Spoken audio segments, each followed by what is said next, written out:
పామరు మండలంలో ఏపీ వ్యవసాయ శాఖ special chief secretary B Rajasekhar పర్యటించారు. కృష్ణా జిల్లా కలెక్టర్ బాలాజీ ఉన్నతాధికారులతో కలిసి క్షేత్రస్థాయిలో పంట పొలాలను పరిశీలించారు. జుజ్జువరం గ్రామంలో రైతుల సమస్యలను అడిగి తెలుసుకున్నారు. ఈ క్రమంలో రైతులతో మాట్లాడగా యూరియా కొరతను చీఫ్ సెక్రటరీ రాజశేఖర్ దృష్టికి తీసుకొచ్చారు. రైతులు వాతావరణ మార్పులతో కలుపు తీతకు అవసరమయ్యే యూరియా అందుబాటులో లేదంటూ రైతులు ఆవేదన వ్యక్తం చేశారు. రైతులకు అవసరమైన యూరియాను సరఫరా చేస్తామని, అయితే అవసరానికి మించి యూరియా వాడితే భూసారం దెబ్బతింటుందని స్పెషల్ చీఫ్ సెక్రటరీ రాజశేఖర్ సూచించారు.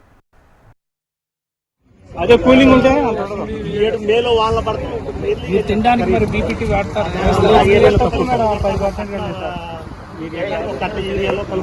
మరి మీరు కలుపు ముందుకు వచ్చారు. అప్పుడు బాగా డ్రైగా ఉంది కండిషన్. చాలా ట్రాక్టర్ వెళ్తాం చేయటం. ఇది 30 క్వింటాలు వస్తాం సార్. రాక ఇబ్బంది పడుతుంది.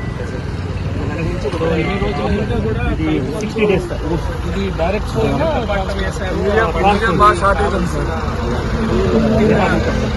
Urea sir. యూరియా బాగా షార్టేజ్ సరిపడగా. డిపార్ట్మెంట్ ఏమో కష్టం. మా టెంటాలో 80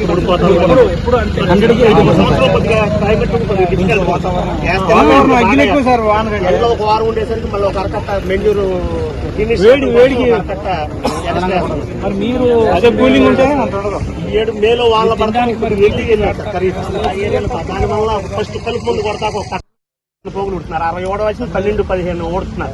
దానికి టిల్లరింగ్ ఎక్కువ రావడం కోసం ఇంకా మెన్యూర్ ఎక్కువ వాడుతున్నారు. 1 feet గ్యాప్ తో ఉడుతున్నారు సార్. ఇవాళేమో 4 inches 5 inches గ్యాప్ తో ఉడుతున్నారు. 1 feet గ్యాప్ తో ఉడుతున్నారు. దానివల్ల టిల్లరింగ్ దీని వల్ల పిల్లకలు ఎక్కువ వస్తే హీల్డింగ్ పెరుగుతుంది. అది వెదజల్లే పద్ధతి కూడా ఉంది సార్. ఎక్కువగా వెదజల్లే పద్ధతి వాసిన దానికి కూడా కొంచెం అవసరం.